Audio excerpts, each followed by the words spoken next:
Over the past week, the United States has continued to lead our friends and allies in the strategy to degrade and ultimately destroy the terrorist group known as ISIL.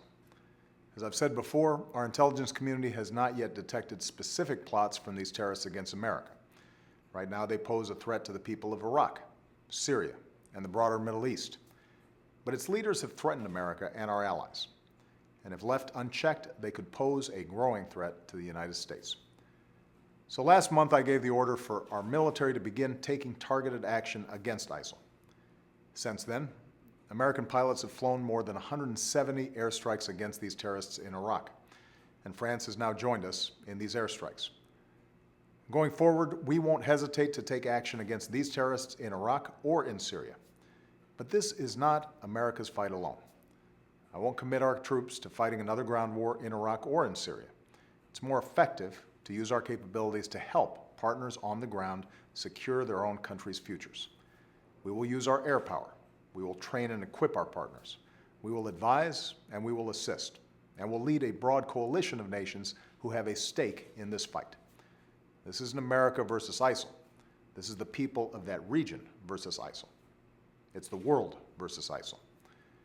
We've been working to secure bipartisan support for this strategy here at home because I believe that we are strongest as a nation when the President and Congress work together. We've been consulting closely with Congress, and last week, Secretary of State Kerry, Secretary of Defense Hagel, and military leaders worked to gain their support for our strategy.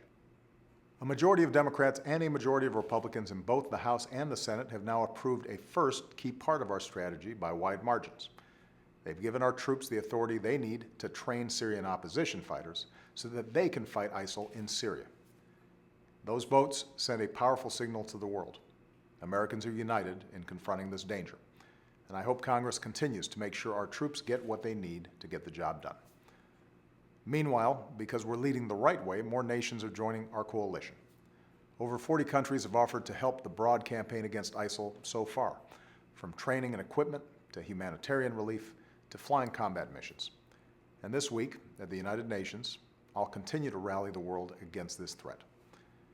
This is an effort that America has the unique ability to lead.